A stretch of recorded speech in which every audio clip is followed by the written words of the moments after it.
Let's just begin. All right, welcome to another episode of Two Touch Podcast. Yes, sir. Yes, sir. And So 1, 2, we've got 3, 4, 7 left, and 9 as well. Yeah. 3. You can do 3. Opinion number 3. Liverpool look finished. Should I pick it up? You Because start. It's your team. that's boo. I don't like that's no. I don't agree with that. Okay. And I mean, I've been saying it in almost every podcast we've had. Like, that's not true. Only because you gotta consider that players need to gel, players need to build chemistry. If you play FIFA, you know what chemistry looks like. Mm-hmm. And when you play someone else from a different league into a certain position, you're not gonna do well. It's gonna be orange or maybe even red. But I disagree with that. And also, Do you think to add? Oh no, you carry on. Finish. because like I said in the last episode, if you look at our starting 11, or maybe I'll just pick a position at right back. How many combinations have you played at right back? 3. Exactly. And it's only what? 3 or 4 maybe. We're only on game week 7. Yeah. Right? And if you look at Salah, I'm just going to pick Salah because I guess that's based on Salah not producing much. If you look at who's behind him, he hasn't built any relationship with the fullback. Yeah. Considering that, arguably you could say Szoboszlai is kind of new in that position either.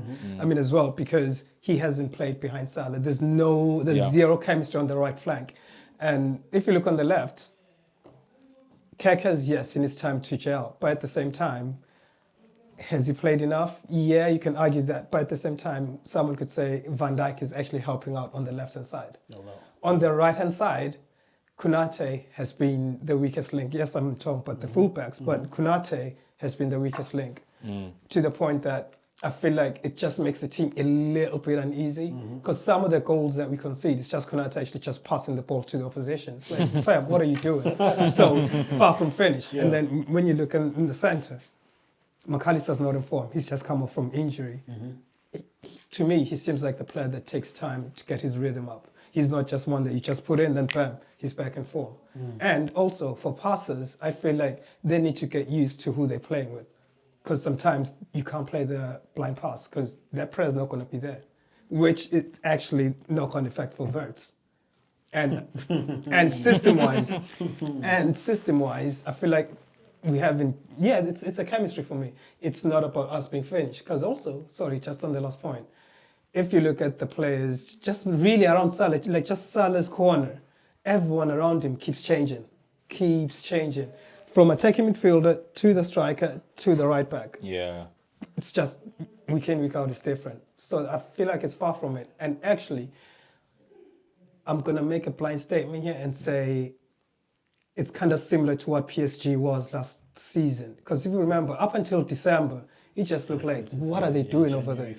Yeah, exactly. It's like, what are they doing there? But as soon as they clicked, well, one of them won the... What was you going to say, sir? No, that was good. That was a good analysis. I think the PSG example is interesting because the reason why PSG were able to click is because they took out a striker and then they were able to put in Dembele from wide central.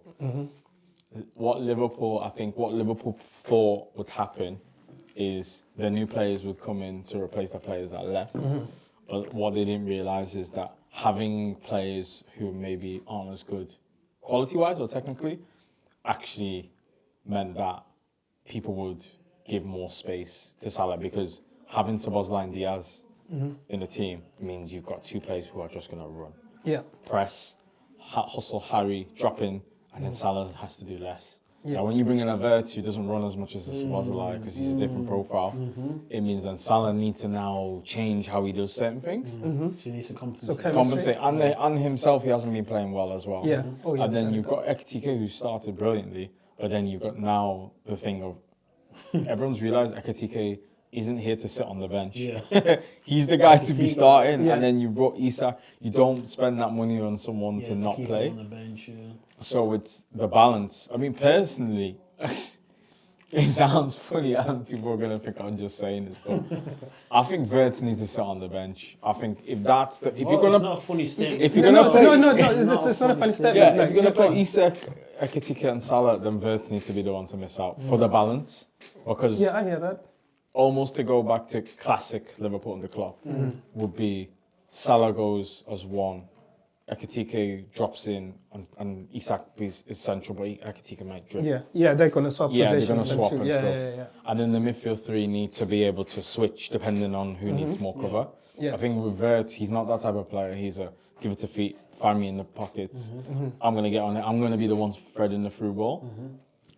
But what's been happening recently is because of that, Liverpool have been too open in the midfield. Yes. Obviously, as well, McAllister's been a big blow because I know he came in injured, but he has not been good. He has. Like, I feel He like has not been good. he's made the midfield look even worse. You said And pick also, up like- Wirtz too much. No, like I said, and also like I said in the previous episode, I don't think our midfielders have been brave on the ball because, like, I know you're talking about Wirtz, Yeah. but if I actually think Wirtz has been all right. Yeah, I don't n- think he's the issue. he's I not. think it's everything else around him. Yes, it's everything else around him, but at the same time, I think it's. I'm going back to the chemistry. I feel like with the midfield, we are leaving too many gaps because it's almost like we are dancing to a different beat. If that makes sense, pause. Yeah. So the gaps that we keep leaving between defenders, midfielders and forwards is just all over the place. The structure isn't right. Do you know what I mean? Because sometimes, yes, Wirtz is going to press, which is dope, which was what Szoboszlai was very good at. But when he presses, I feel like there's just a huge gap in between. And once they bypass him, McAllister doesn't face. Yes, he may have the IQ, but he's off form. So I feel like it's just mental at the moment because... My question is, Yeah, go on. would you have been better buying Belabor over Wirtz? I feel know like- your opinion. Yeah. I want to give it to a non-Liverpool supporter who's not biased. Go on, you No, go, just you go. quickly. I was Yeah. going to say, yes and no. It's easy to say that, but then that's another piece that's new in the team. They actually might look lost based on how we play. Go on, what are you going to say? No, I was just going to say, I think you was getting linked. You needed a CDM since last Oh, yeah, season. we've been needing one. You've Yeah, been yeah. needing one since Fabinho. Yeah, Yeah. 100%. Yeah. So this summer, obviously, you've won the title or whatever, and then you've bought in Wirtz. I don't necessarily. I think it's kind of done something to the balance of the team, like Yeah. you said. It would have been better if you had Gravenberch replacing McAllister in his current form at the moment, and then had a CDM in that position rather than Wirtz. Okay, can I just quickly tell you what our weakest link last season was? It was Szoboszlai not executing in front of goal. It was Szoboszlai not creating enough, especially when Trent wasn't on the pitch.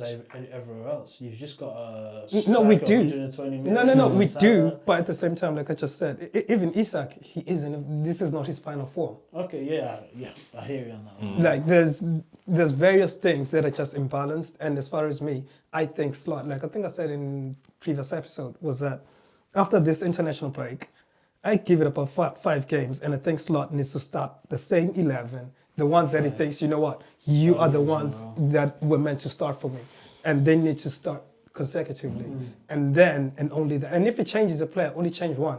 Don't take out a right back and then take out a left winger, and then So you need to be Yeah. consistent. yes, that's what we need. And then once we see that, then you can plug one player and place this one. But the fitness issues, they've done us wrong. Yeah, I was going to say, I think that's the bigger concern, that Frimpong plays, then he's out.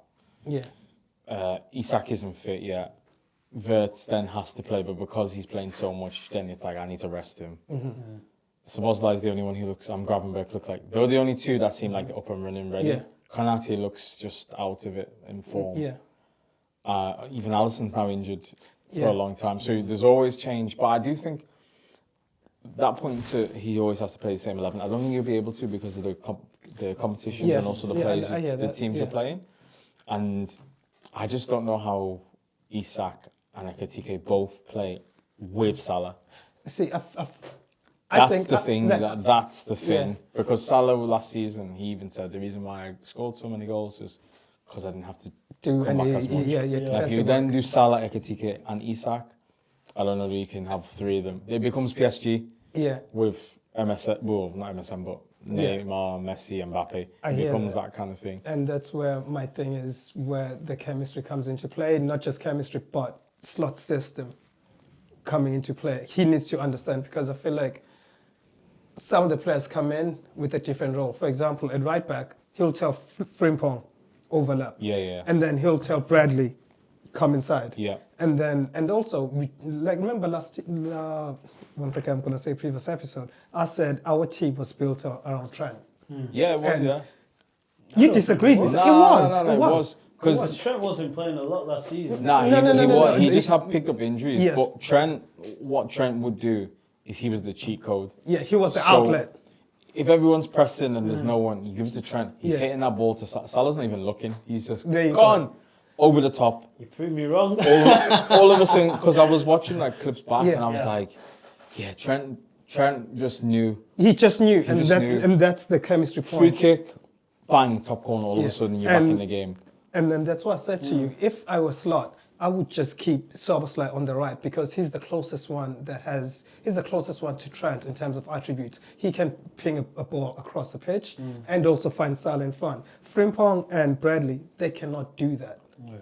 And we're ending up relying on players that want to receive the ball to feet constantly, and only Salah making the run. But even Salah is like, wait, when should I run? Because is he actually going to play blindly? Yeah. Because Salah, as soon as the ball is coming to us, Trent, Salah's already running. yeah. He's already running. But now it's like, wait, what should I do? And that's like, I recycle it back to the centre So backs. to wrap and it then- up, yeah. Liverpool are not finished. They're not finished, but they do have a lot of balance issues, Yeah. I would say. And actually, sorry, just to add on that, that's the same reason I said we're not going to win the league unless Arsenal mess it up, because it's going to take us time to gel. But once we do, they need to be careful. I think Arsenal are going to win the league as well. I said it before. I put it in my pre-season thing. I said, So Because we've they're got- the most balanced, they complete. so. Sorry, go We've on. got opinion 1, opinion 2, opinion 4, 8, and opinion 7. No, we've done Sorry, it. opinion 9 left. Okay. So shoot your shot. Yeah, I'll take one because I'm on one tonight. I'm defending I'm defending my own. Ooh, this is a big one.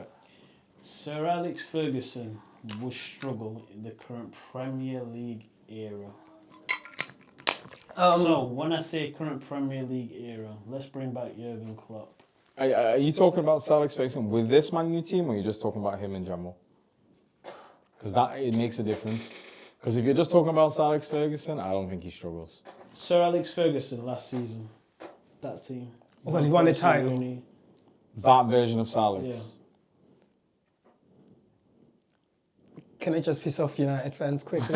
Go for it. Okay, I would say he'll struggle. One of the reasons I say he'll struggle is because he always struggled against Pep. And it's now kind of moved towards Pep's game, if that makes sense. It's not about rallying men up. Yes, Klopp did that, but there was a system to his madness. And it's also one of the reasons why, when something was off, it would look terrible. If the press was off, it would look terrible. And also, arguably, Sir Alex played 4-4-2 majority of his tenure. And But so did everyone else, though. not currently. No, I mean. Oh, back there. yeah. No. Like, that's the point that I'm kind of taking away from Sir Alex. But at the same time, because he's a legendary manager, I guess we never know. Let's look at it without that scope of him being a legendary manager. Let's go manager for manager.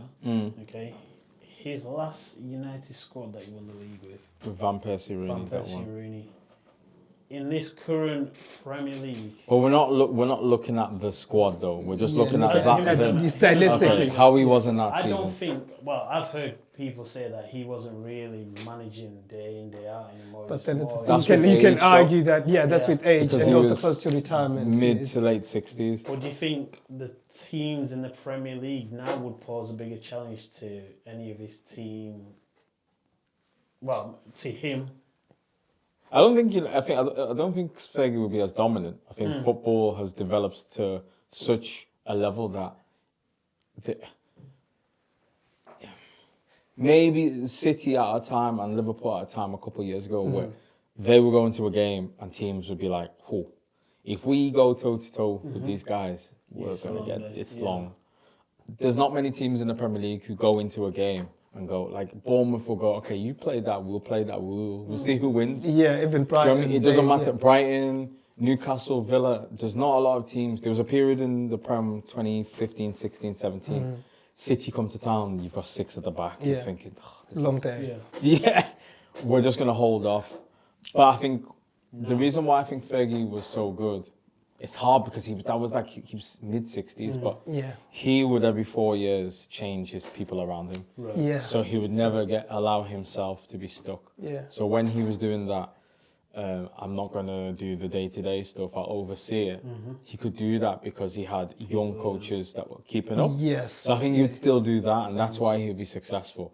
But in terms of him having the influence and being the driver, I don't know, because I feel he would have gone more into the board and done transfers. Their recruitment and stuff. would have been different, which is like it is a weird scope. But the only reason why some signings Fergie made were questionable as well. Yes, but at the same time, most of them were actually hits. If you know what I mean. Do you know what? Actually, when I was looking back at some, because I watched a recap of 2006, 2007. I was looking at it and I was like, I feel like a lot of these players were carried through by the class of 92, but not just that, the thing of you're at Man United. We have a level to keep up. Because when I looked at some of the players in the squad and then the season before, season after, I was like, these players are mid. I'm not going to, some of them, not all of them, obviously. Was that when Rooney was about to go to Chelsea? No. That was before. Was that before? Yeah. Oh, yeah, it was that was before. That was his second. So he joined in 04. That was his second season. To be fair, in saying that, Fergie actually did go through different eras in the Premier League. He did. So I mean, I know I'm saying this. No, like Benitez, then Wenger, then it was the era of Mourinho. Then Mancini. He was still there. That's where I know I'm eating my own words in saying that. But the measure is the fact that he always struggled against Pep. But I mean, that's like one of the best things I know. I know. But at the same time, that was the team that United was the one running rings around everyone. Yeah, I'm not even looking at Pep. These guys like Thomas Frank now, Iriola, Eddie Howe, them type of teams. If Sir Alex Ferguson had the United team right now, where did they finish? I actually think them kind of teams are the teams that Fergie would eat up. Really? Yeah, because of the nature of, I need to manage the situation. I need to get the Fergie. What Fergie would do, what some of the managers have failed to do, is they would say, Pogba, today, stay on him. You're just being a 10. Don't do anything else.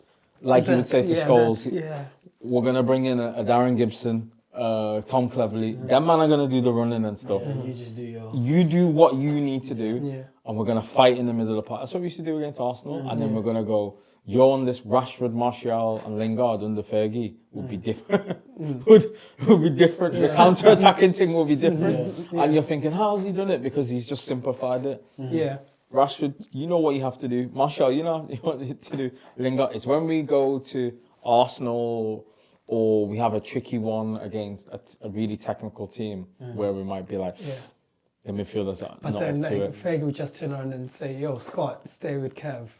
Don't let Kev release the ball. It's easier said than done. Yeah, it is. No, I know, but I think Ferguson was unique because when you actually look at some of the players that were really good for United, they should have never been. They shouldn't have been because if another team was to buy them, it's not going to be the top team. So Mourinho said, "Look where they are. Look at yeah, exactly. Like a John O'Shea. Like I love John O'Shea. I think he's actually underrated. I think he's quality, but he ain't going to Bayern Munich or Real Madrid if he was up. He's going to be captain of like a mid-table team because he's Brighton, Bournemouth. Yeah, they see him as a leader. Just like Fletcher, obviously for different circumstances because he was ill, but then he went to Stoke and played all the time as captain. Yeah. Johnny Evans, Leicester. Yeah, yeah, Do you and know he what I came mean? back. Yeah, Wes Brown will go somewhere. He's looked No, at to be the fair. Sunderland. He's looked Yeah. at the leader. These men are Darren Gibson, bro, scoring Yeah, screamers they against will be Manuel as Neuer well. and stuff like. So No, Fergie was the leader of Man, to be fair. I don't think he'd I'm be not- so. To conclude, he won't be as dominant, but I don't think he would struggle. I think he would find the new coach. He would find a He way. would get the Pochettino in and say, Yeah. Yeah, as well. yeah, "Let me oversee you, and then in 2 years I can retire and you You can." take Yeah. over, Yeah, I think It's he's. just that, That's what should have as happened. well he but it said, never went like, down he went that way. through so many areas, it's hard to Yeah. dispute. Anyway, opinion. Yeah, you take one. I'll just go with what I can see. Arteta is a better tactical manager than Arsenal Wenger. I'm going to disagree. I'm gonna have to agree, you know, because if you look Depends at when you say. Maybe you need to clarify when you say tactical, tactical, because Wenger changed a lot of things. Yeah, that's what I was that- going to say. Like, I'm thinking, you know, Wenger toward the end of his tenure. Yeah. but then Wenger, then I know he he wasn't was- really recruiting. There was like, Yeah, he was managing the Yeah, situation, but yeah. even then, would Arteta still have won the league with that 0-4? He hasn't won it now 4-5 with team or so much whatever? investment. It's a hard one because I almost feel like Arteta's now He's a modelled. very- yeah. No, but I think he's modelled his team off that now. I said for years that Arsenal, it's like United. When I see United not doing well, sorry to bring them back to United, but I always think you're trying to do things that other teams are doing. When United had a blueprint, Yeah, play with fast wingers, a striker, a second striker, one player can pass, one player can tackle, solid defenders, and get British core. Arsenal was the same thing. yeah, It was like Yeah. get players 6 foot over and get your tech man in midfield and wide and Yeah. up front. Let everything else. They went too far the other side, where it was like we need a Fabregas, a Halaba, a Hurricane. Yeah. You complicated team. You just went too this way. yeah. Whereas like, well, you actually built your foundations Overly off. worried about When controlling. when he came in, people before Wenger, I can't remember the manager's name, George Graham. George Graham, yeah. It was a whole thing of boring Arsenal, 1-0 to the Arsenal. Yeah. That, Wenger came in, Adams, Keown, Bol, Dixon, Yeah, Winterburn. spiced it up. It was still that solid defensive, but you got better players Yeah. and foreign More technical, imports. Yeah. And then you just went completely Yeah. left. You follow the trend instead of being like, if you just follow Yeah. what you're Your doing. blueprint, yeah. Whereas I think Arteta's gone back to that. In Yeah. terms of tactical, I actually think football's too tactical these days. Yeah. I think there's too much instruction Too for much, people. Yeah. Off the ball, man to man, this and this. Just bro, like you Let the have fans Eze. play. Yeah. Give the ball to Eze. Yeah, let him do his thing. You have Don't Saka. overcoach him. Give the ball to Saka. Give him an overlap. Yeah. You don't need to do all these extra things. Like you have Omri and Perez and Cole. Yeah. Let them Let man them do the their thing on the. I'm looking at Exactly. it from a big game point of view. Arteta's good in big games though. That's what I'm saying. Oh, okay. So Wenger versus Arteta. I know obviously Arsenal have been getting whooped by City over the past couple of years, but now he's kind of put like a, how can I put it? He's put like a he's like put a pause on that. Yeah. So if we put Wenger in a similar position now, do you think Wenger would have got through them matches, or do you think he would have went the other way? No, I think Wenger's came to play football. Yeah, that's what I was going to say. I Yeah. feel like Wenger wasn't there to protect. Mm. He was there, like, I think his plan was, I'm gonna try my best to win this game. Yeah, okay. Whereas Yeah, yeah, Arteta's like, I'm trying not to concede.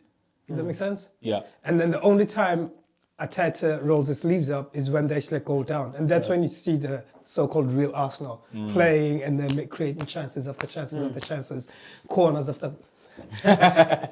FC. But like ultimately, I don't think that's correct because, like you just said, in big games. But for me, I feel like that's where Arteta also overcomplicates things, Yeah, he can do. and that's where I disagree with that point because Wenger would still be like, no, lads, this is what we're gonna do, and this is how we're gonna score. Don't overcoach them. And now, actually, I'm gonna go back to the one we just discussed with Fergie, in the sense of you might actually find that Fergie would do well because he'd let the forwards do the forward thing. Yeah. Like, yes, he would say, no, let's be structurally solid at the back. And then moving forward, do you? Right.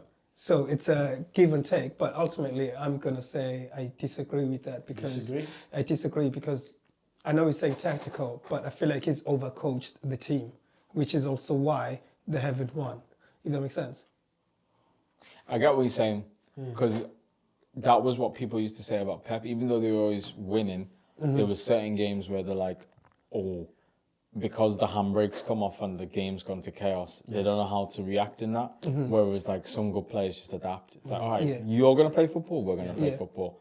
Whereas for Arteta, he is coming out of that a bit more now, but at the same time, if his perfect game would be Arsenal score 3 goals or 2 goals, and then clean sheet, and then just control the game, and then you might score another one, but we'll win 2-0 every time.